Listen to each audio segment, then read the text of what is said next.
Kia ora guys, it's Lachlan and Layla here, and we're down at Main Power Stadium to check out the second round of the Wheelchair National Basketball League. And it's looking like it's going to be some great matchups today.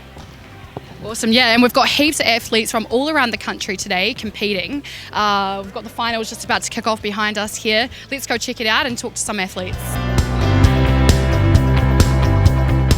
It was all go down at Main Power Stadium as Division 1 and 2 games kicked off, with competitors of all backgrounds, sizes and ages getting involved.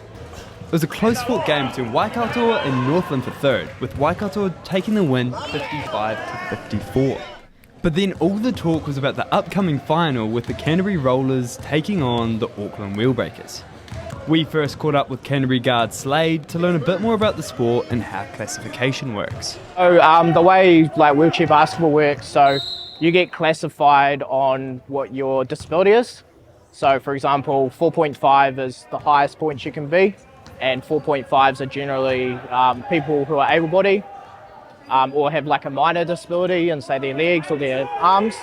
So 4.5, and the lowest you can be is a 1. So I'm a 1.5, and that's generally people that are paras or that don't have much core movement or limbs that aren't that functional. And you're allowed to run 14 points in total on the court through 5 players. So you're looking at sort of 2 guards and 3 bigs in a sense. But yeah, that's how classification works. So the more disabled you are, the lower points you are, and vice versa. He's happy with the team's performance so far. I mean, the performance put on this weekend, we put on quite a few points against Northland, and we beat Waikato yesterday, so yeah, just got to be better against Auckland this afternoon.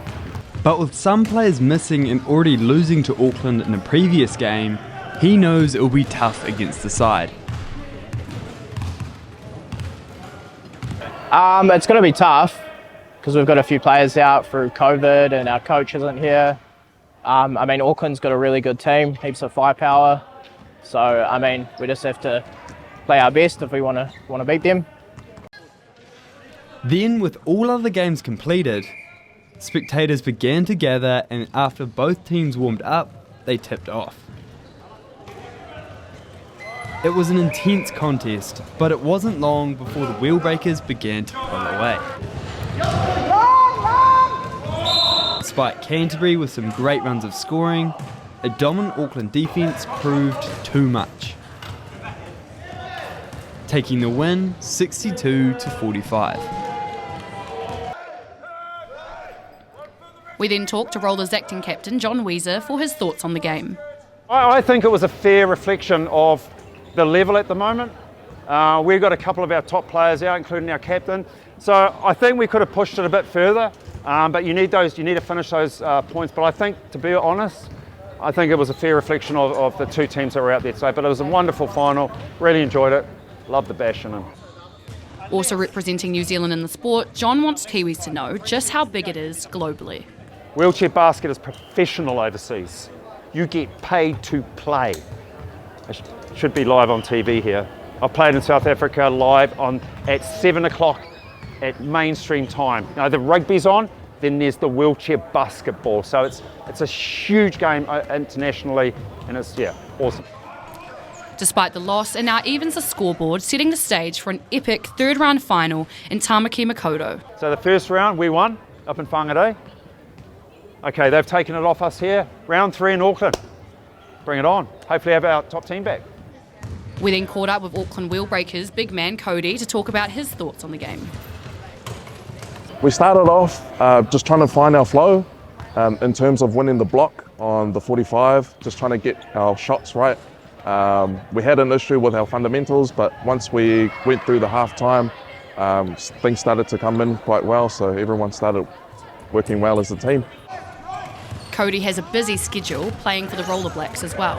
So we have 2 tournaments coming up, and the first one is, it's like a development tournament in Australia called the Slam, and then we're looking at going to Thailand for the qualifiers. He also knows that with an Auckland win, Canterbury will give it their all next round. We've had an ongoing rivalry, a good sporting rivalry for quite some time, so I'm pretty sure they would want to get us back dropped in the next round. With the final all wrapped up, we had a chat with the tournament directors Pauline and Glenn, who also manage and coach the Roller Blacks. They say more Kiwis should get involved. So lots of people can play wheelchair basketball and possibly don't know.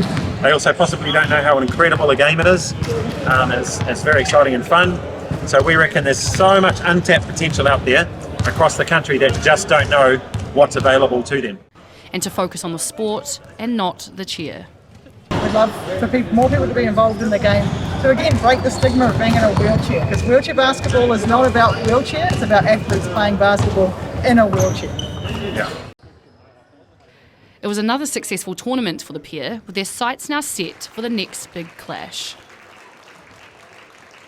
2, 3, 4, 5, 7! Woo!